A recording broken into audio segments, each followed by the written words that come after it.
These are the tales and ramblings of two men, their dream of running a successful food truck business and life. We invite you along to join Josh and Skippy on this journey. This is Monday Morning Food Truck. Well, for now, let's get rolling on episode. Oh shit, what was it? 24? I think 23. 23. I think it's episode 23. I just looked too at the last episode we uploaded, and I can't remember what number it was. Because I remember 2 weeks ago was legal. This is 24. We are recording number 24. Yep. Oh, wow. Time flies when you're. Oh, we're having a blast. Yes. Having a blast. Anyways, so another thing I need to figure out is how to get these uploaded same day. But regardless, I need to, now that we're getting better on the editing portion, as long I hate being a week behind, so here we are, we're 2 days removed from Christmas and last week, and this won't post until after New Year's, so it gets a little weird. I'd like to be able to be a little bit more timely on that, but I'm not sure how to do it, because I definitely don't have the time later on a Monday to do the editing and posting. So could we record on a Sunday? Like a Sunday night? Sunday night and then post on like a Tuesday? Well, then we got to change the name of the podcast. True. I mean, okay. All right. Well, I'm free for a while, so just let me know when your schedule matches up. See, now's the easy time. It's when we get back into when we're open. Oh yeah. I want to try to figure it out now so that we're ready to roll and we don't have to try to refigure it out again. But anyways, episode 24, we are rocking and rolling. It is the week after Christmas, the Monday after Christmas. Well, actually, sorry, the Tuesday after Christmas. Yeah. We'll get started on this. Skippy messaged me yesterday. No, 2 days ago, Sunday. Yeah. Told me he picked up a job, not doing food. Not doing food. Hopping in a plow truck, and he had to be in a plow truck at 3:30 in the morning yesterday morning. Yes. Didn't want to do a recording from the driver's seat of a plow truck. So would have been good content. Probably would have been good content. How many people did you bury, and how many mailboxes did you hit? Well, we're just gonna get right into that. Okay. So it started with my fall cleanup person. He did a great job and asked. I heard word that he was looking for plow guys. So he runs his own business, Great Lakes Landscaping and Snow Removal. Give him a little plug. And it's just him. He has clients. Just the way he manages his stuff is, I could probably learn a lot from him. But he said, "Yep, looking for 3 guys." I said, "I'm in." I've plowed once back probably 20 years ago, and he's like, "Don't worry, we'll run you through the basics. It's not hard. Anybody can do it." I'm like, oh, well, that makes me feel better, I guess.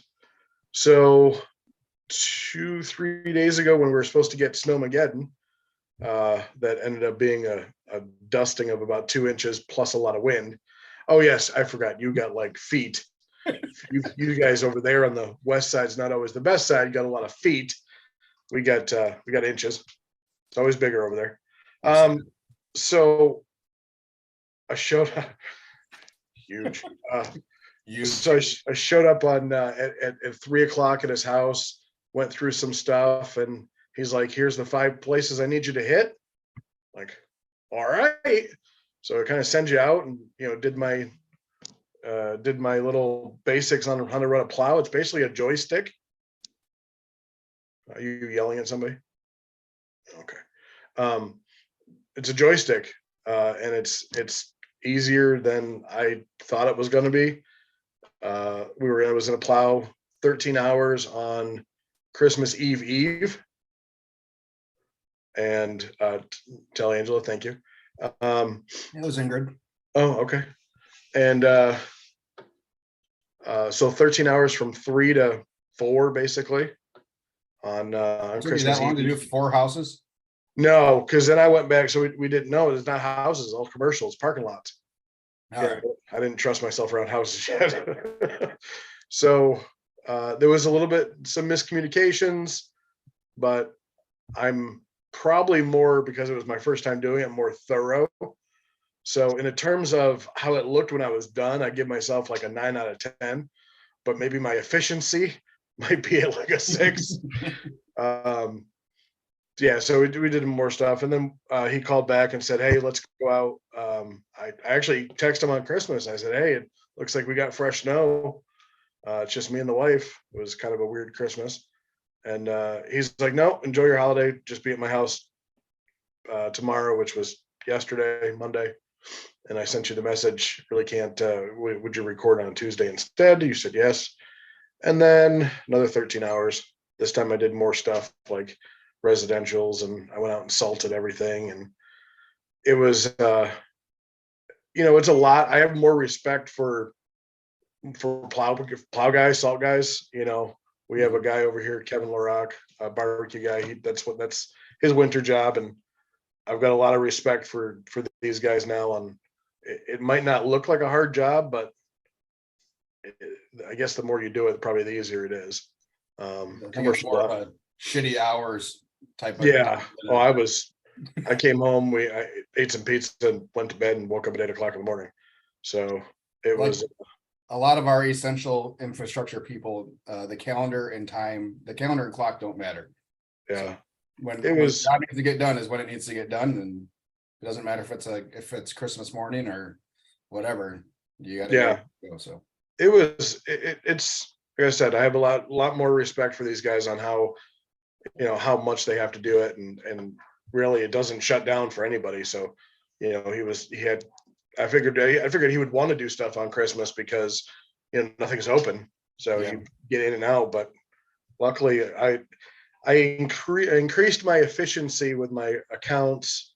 I was done with the 5 or 6 parking lots I had to do in 2.5 hours. And the time before it was almost 5.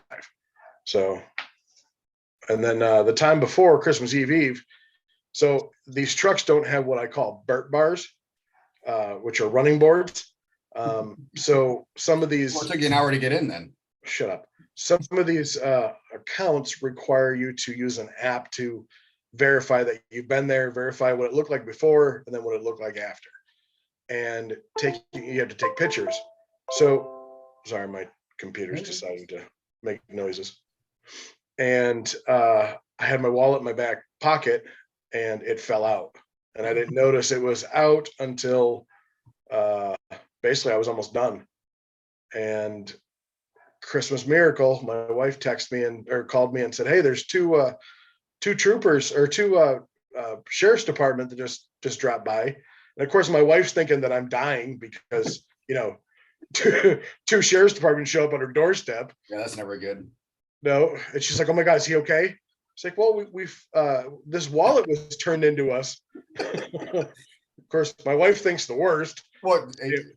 Anyway, so I was told a nice family turned my wallet. All the cash was still in it. So Christmas. Okay. Well, we don't know, but we found his wallet. Yeah, we found his wallet. So he might be in a snowbank somewhere. Yeah. So that was the extent of my excitement on Friday. So then into my week, I had a catering gig on the Thursday before that. I will never cook that many briskets ever again. They wanted enough brisket for like 75 people, and then they also did not want to run out. So they're like, cook what you think will not run out. I'm like, okay.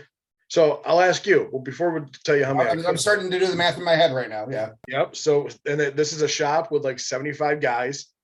It's a welding shop or some sort of machinery shop. Mm-hmm. The side was my soon to be infamous or soon to be famous garlic and onion and bacon green beans.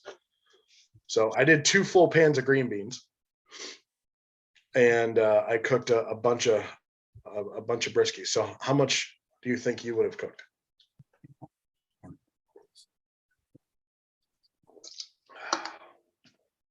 So just for a normal, if I'm figuring 1/3 of a pound per person.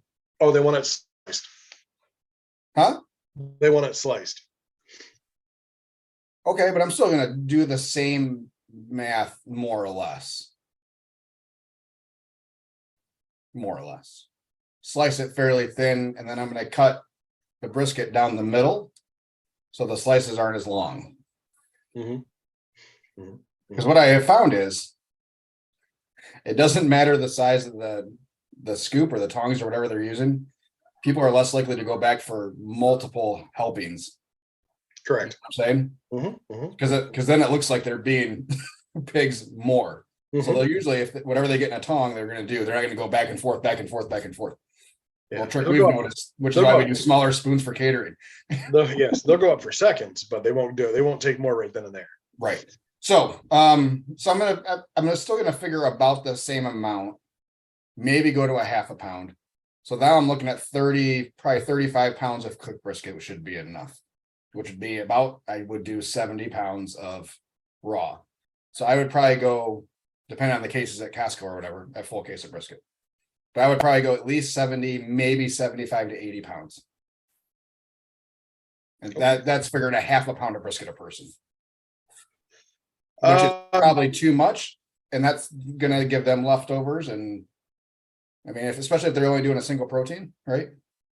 Yes, I believe there was only our food there.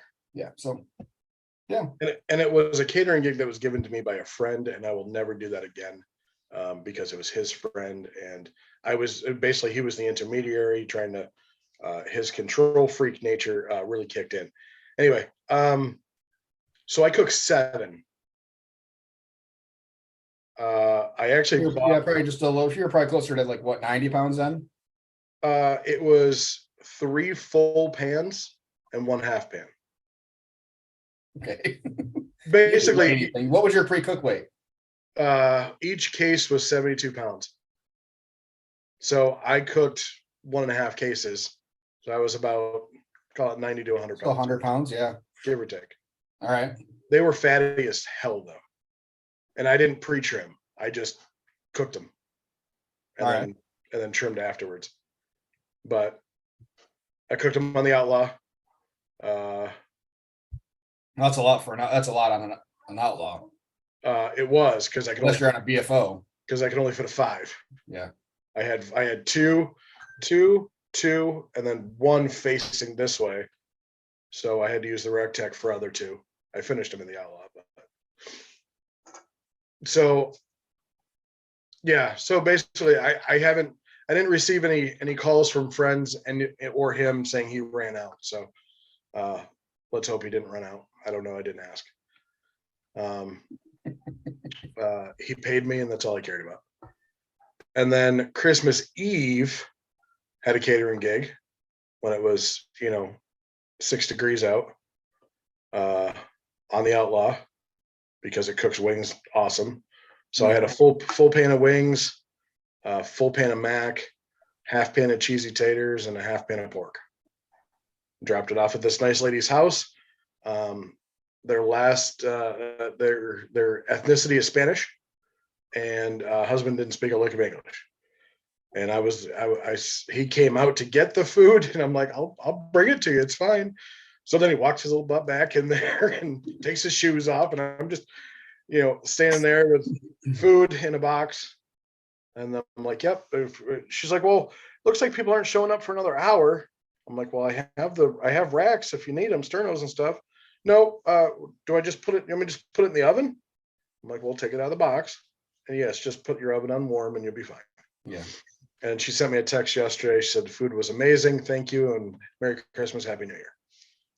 Awesome. So that was my week.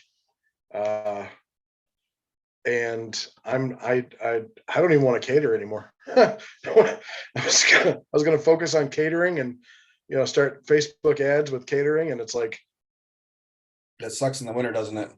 oh, it even using a pellet cooker for something still sucks in the winter.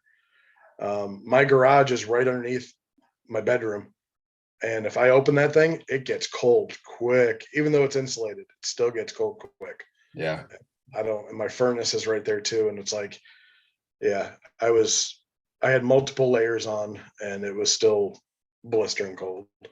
If I could ever get to the point where I was either in a brick and mortar or if I had room to do like a smokehouse, like a smoke shack, Yes. with an enclosed heated that had a smoker in it, that I could do it. Tim's Yeah. Belly Deli does that in the winters, and that's what he uses. I think he uses it all year round. Dale Lockwood from Daly's Barbecue or Hickory Barbecue and Grill in Brighton actually had a building built behind his house and had it done as a commercial kitchen.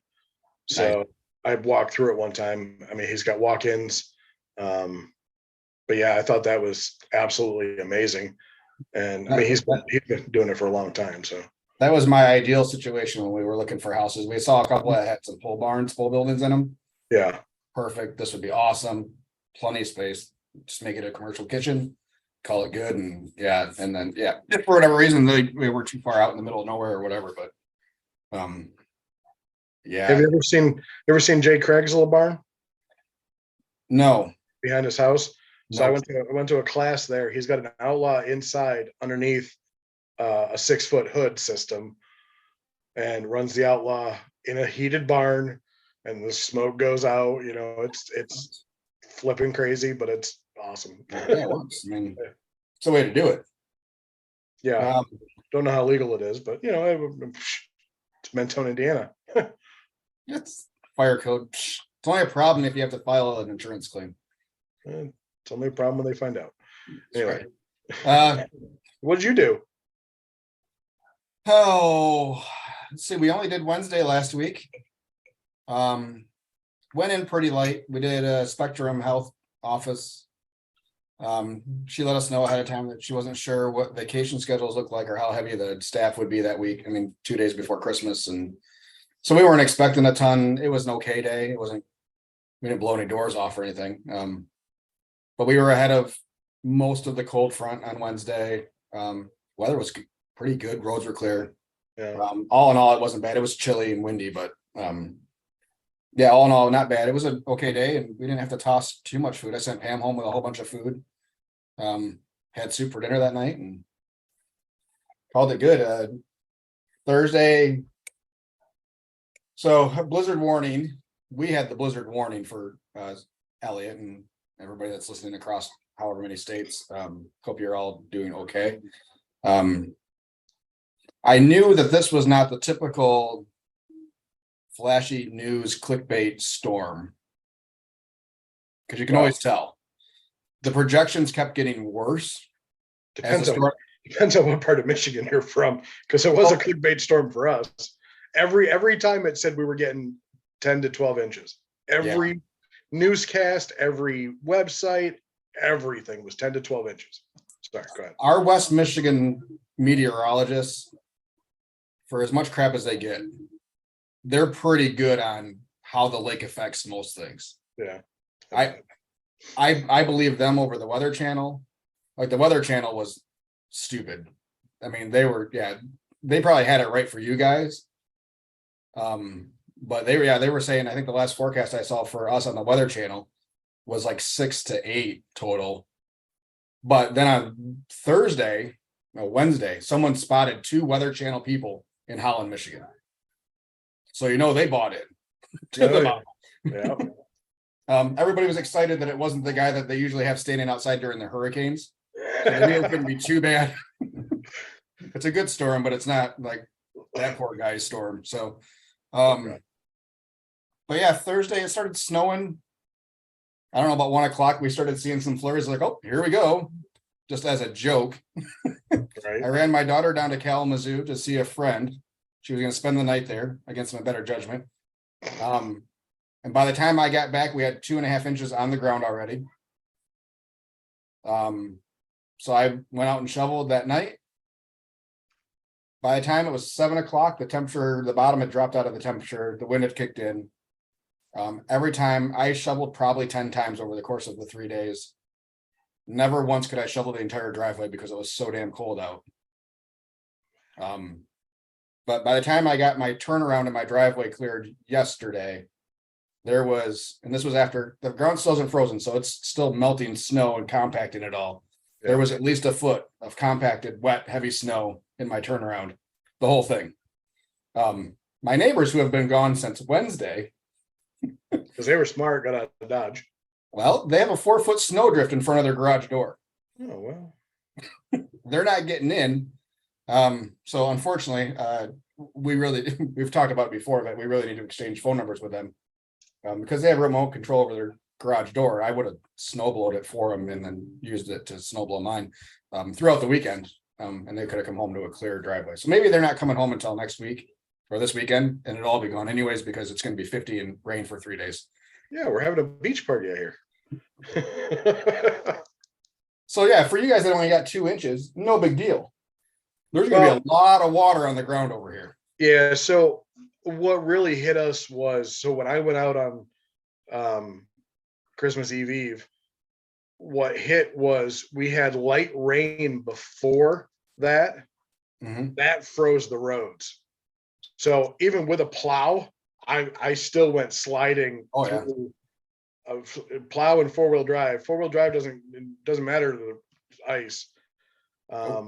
Yeah, I went sliding through many an intersection, and even just to getting out to his house, a main drag. Now there were salt trucks out there, but it wasn't doing anything because the wind was just blowing everything. I mean, we weren't even being salted over here. Yeah, It was too cold. for some reason, our little town, the salt trucks were out, but they were only out on main roads. Like they were not out on anything else, just main roads. Yeah. I saw one turn around in front of me instead of going further down the main road. Like they just were just trying to get like the overpass of, underneath the highway or above the highway. No, the wind was the coldest. It was the worst part, because it's when I plowed, it's like you couldn't even see where I did it because the snowdrifts were already there. Yeah. It's like, okay, do I go back and waste an hour in this little place, or hopefully I can come back and do it again? But luckily yesterday when we were salting, the temperature was high enough to where the salt was actually working. Yeah. And it cleared stuff pretty quickly. Yeah. Ottawa County finally, they had to put their front plows on over the weekend. Oh, really? Yeah.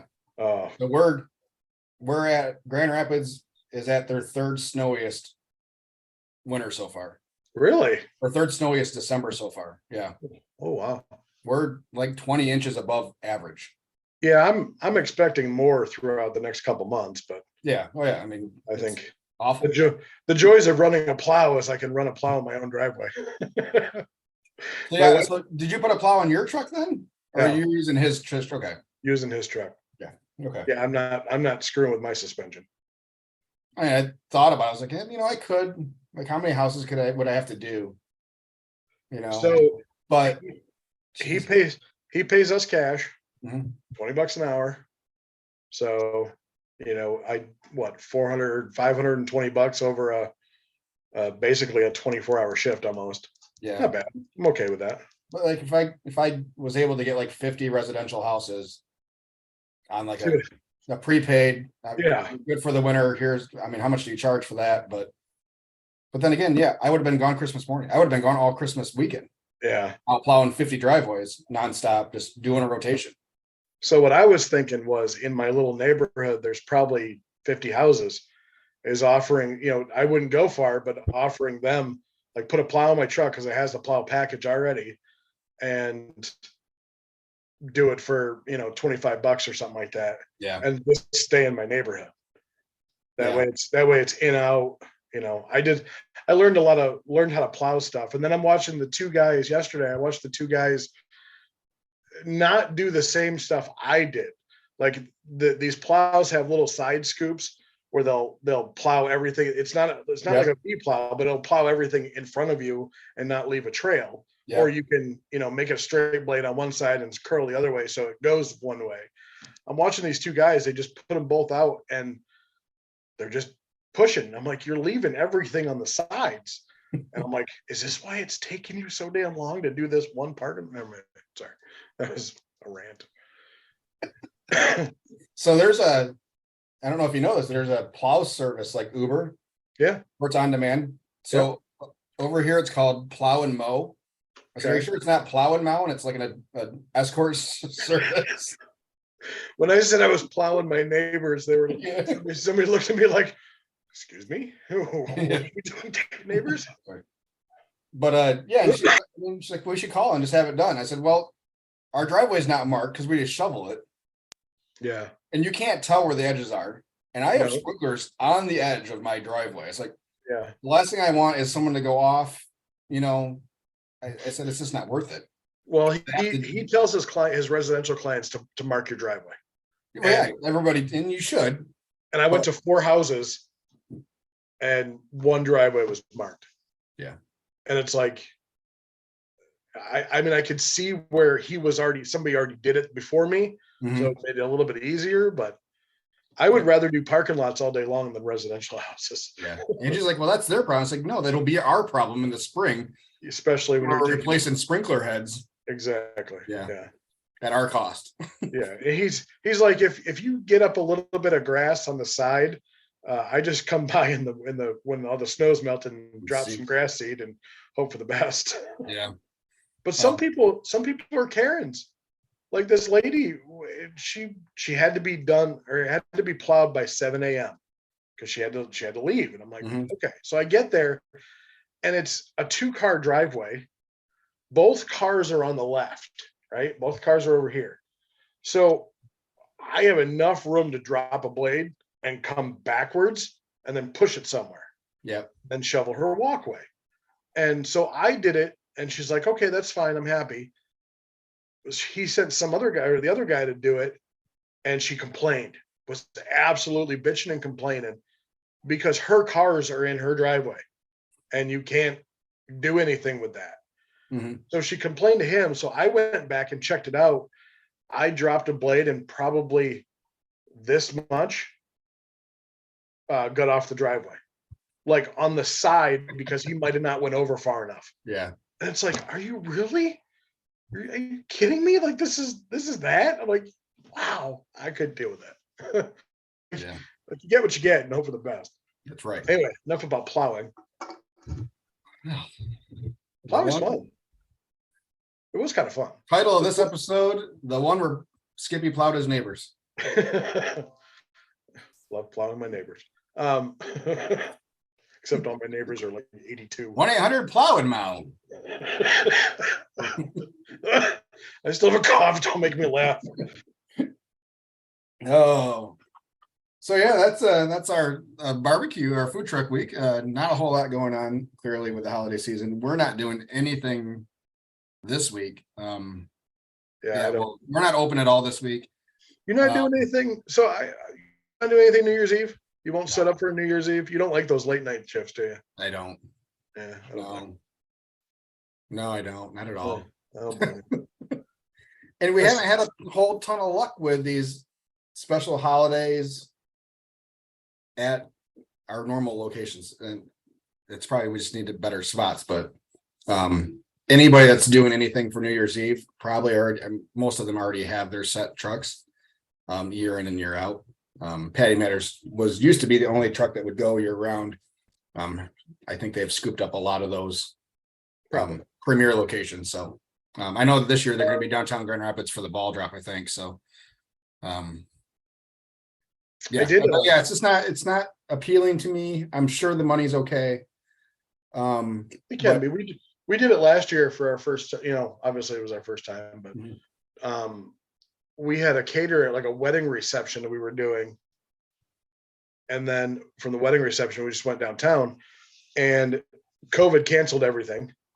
So no fireworks displays, no ball drop, no nothing. So the people that were having this wedding reception actually went to the city and bought all the fireworks for their wedding reception. Nice. So it was a little bit over, but the local there's a nightclub there that has a party, and a food truck friend of mine is going to go down there, and he's of the right color, so he'll probably do well. The right shade. He knows what I'm talking about if he listens to this. I pick on him all the time.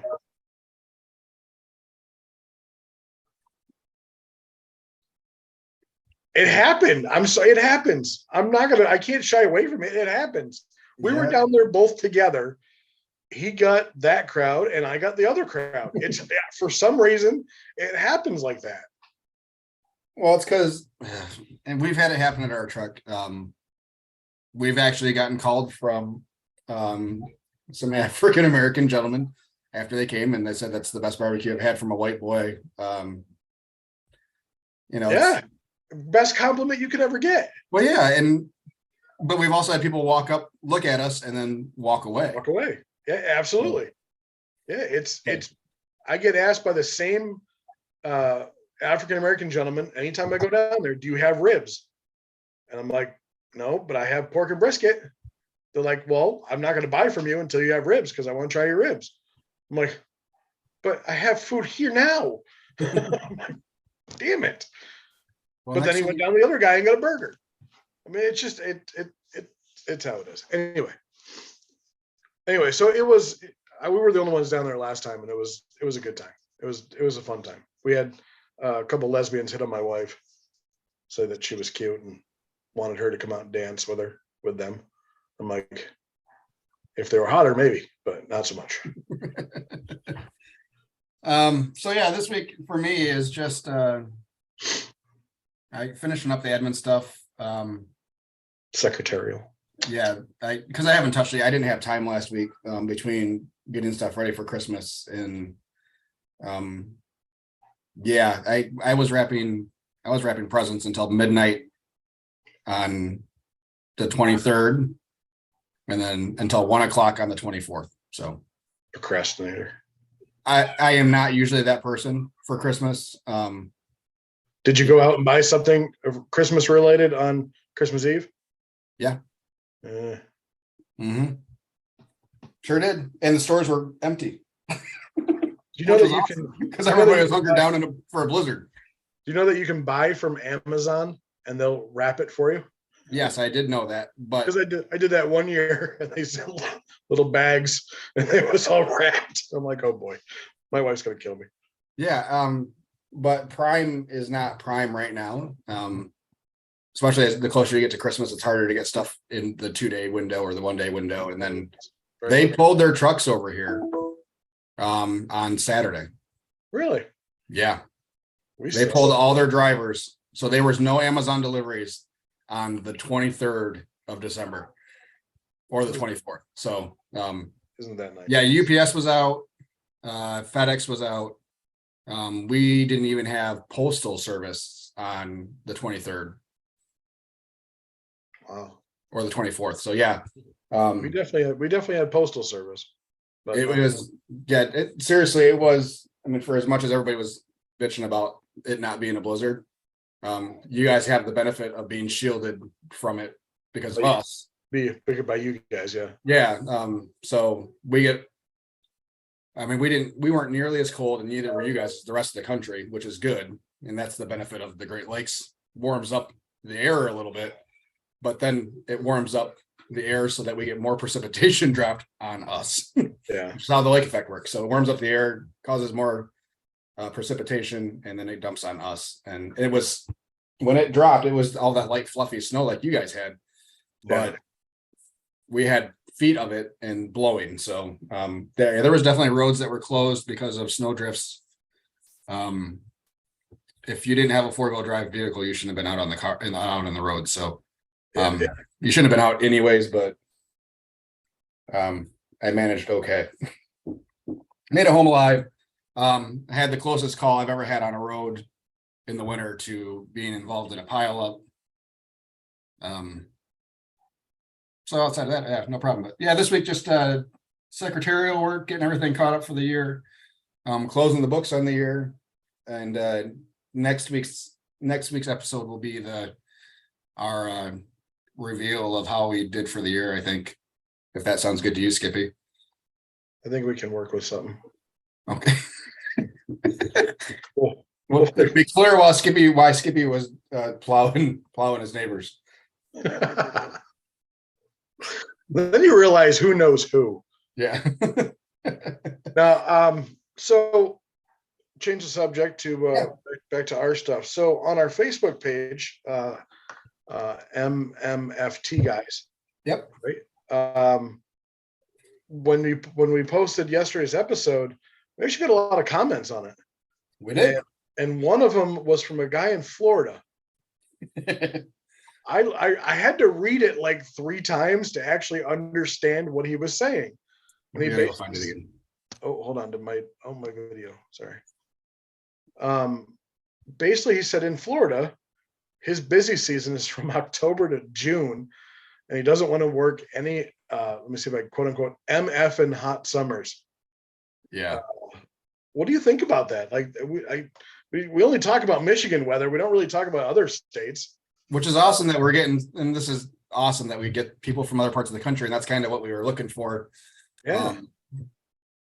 That is an interesting scenario, but I get it. I mean, you have all the tourist traffic in Florida over the winter. Yeah. All the snowbirds coming down. It's not something that I ever would have thought of, but it makes 100% sense. I mean, it's not that hot down there in the summer. Hey, the first time I ever went to Florida was July 4th weekend. I was dumb. Anyway, go ahead. Well, there's a lot of water down there, so you get a lot of humidity. Yes. But it's not like you're at 110 with humidity. You know, it's not like you're Vegas in the summer where it's 115. It's 90s with humidity. Yeah. It's not that much hotter down there in the summer than it is in Michigan.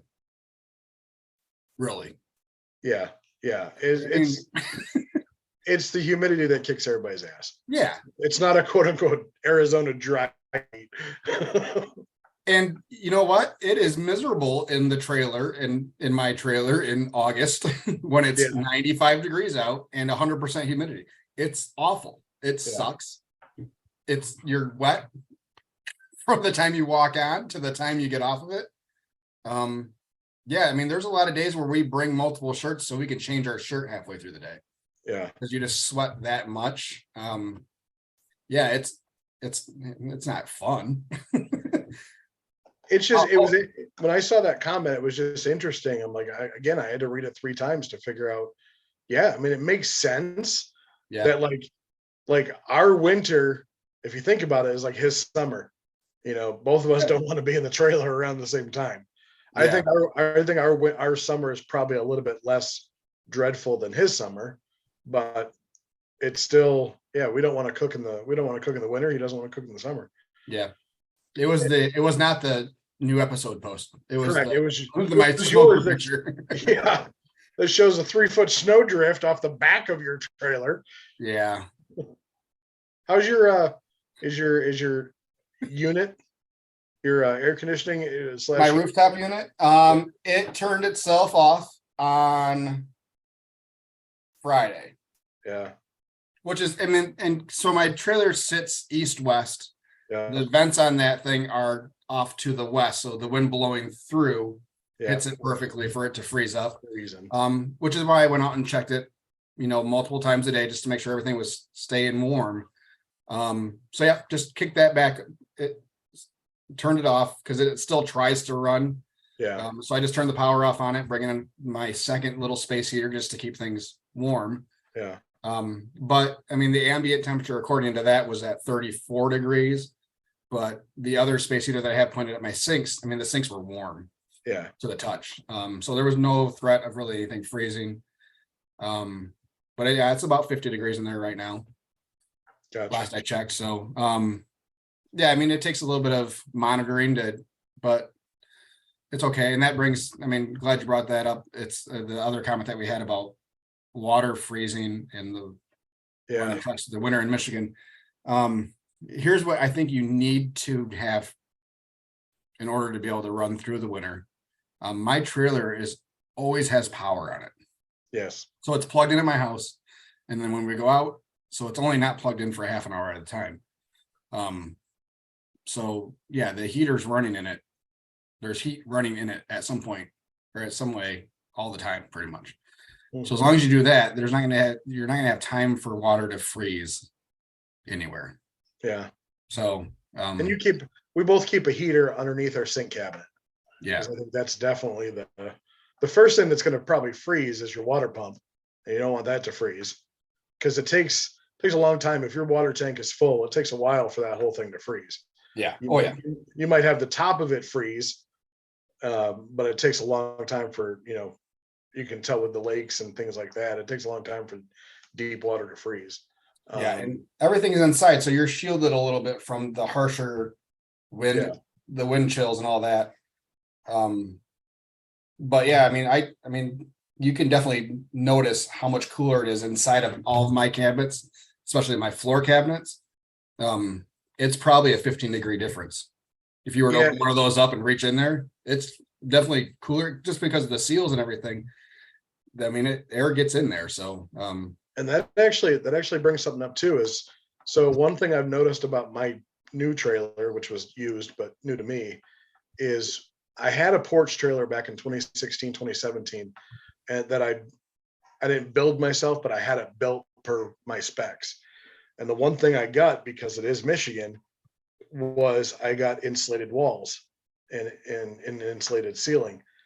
I don't think this trailer, without me taking the walls off, is insulated.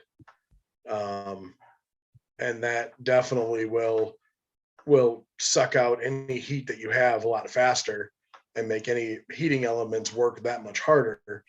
So if you're going to build a trailer, build a truck, or whatever the case may be, look at having walls insulated. Maybe even look at, a lot of them are doing winter packages or harsh climate or something like that, where you can even have your floor, insulated. It might, if you're in a climate where you want to run all winter time and it's real winter time, definitely look at that option, because it's not, to do insulation, it wasn't too expensive from what I remember. yeah. I know it was just you're paying per foot, and all it is foam board that they put in between the outside exterior walls and your interior walls. And I'm pretty sure Southern Dimensions, where I got my trailer from, insulates all of their trailers. Yeah. Because it doesn't only help during the winter, it'll help keep your air conditioned air in too. Yeah. Not that it does a whole lot of good. If you have it. If you're getting a trailer built and it's, say I have 16 feet of interior space. If you can afford to do it, do 2 air conditioning units. If you can afford to do it and have the space available on your panel to power it, do 2. Especially if you're doing barbecue, or if you got those griddles and everything, they give off so much heat, and it's not something you think about in a normal restaurant because there's so much open space. They're moving so much more air through those. Yeah. Food trucks get hot, guys. Yeah, they get really, really hot. Yeah, they do. And so the difference between, so I have a rooftop unit that has a heat strip, and I turn the knob, but I don't have, Josh, you have basically it's a thermostat controlled unit. I don't have that. So I have like air high, air low, fan, and then I don't even have high heat. I have low heat. And it definitely in this anything below freezing will not keep up. For me, won't keep up. So it's helped that, have a little space heater. Mine alone won't keep up either. I mean, it's set to 64. But unless I have that other space heater running, it won't stay anywhere near there. You had mentioned power at your house. Yeah. When you built this house, I believe you had that added. No, I added it. You added it. Okay. Yeah, I ran it. So I had a hot tub that was running a 30 amp service. So I decided to change out the plug and put an RV plug in there, new to this year. And in the wintertime, so here's one thing I'm noticing, and I don't know if you want to talk electric bills or not. So last month, my electric bill and gas bill was $500. And I looked at it, and it's basically, now everything in my house, with the exception of my furnace and my hot water heater, is electric. Mm-hmm. And that means because I have 2 kitchens, because like the downstairs is like an apartment almost, 2 refrigerators, which don't draw a lot. Actually, I have 3 refrigerators. They don't draw a lot of power, but they're still a refrigerator. Washer, dryer, those are all electric. And I noticed of the $500 that $250 was gas and $250 was electric. I'm wondering if, of my trailer, like when you go out in the morning, you turn your electric warmer on, and that draws juice right away. Mhm. You know, and I've had to have it on a couple times for the caterings, but it's like, is this just going to kill it? Is this like, is my electric bill always going to be this high because of my choice to, plug Yes. in the trailer? Yes. And it, It pulls it. I mean, all that equipment pulls a lot of power, and it's I know, but you don't really see it when you run your generator, right? You don't see that power draw. You see your gas gauge go down or something, whether you have dual fuel or not. it costs me $20 a day to run my generators. Yeah, because you're going 6-7 hours. Yeah. Yeah. Okay. So so 7 hours. So you got another 17 hours that it's plugged in, or 16 hours if we half an hour each way. So 16 hours plugged in. So yeah, it's going to cost me another $10 a day. Yeah. So really, when you look at it that way, the time that it's plugged into your house costs you far less per hour than it does True. the time that you're running off your generators.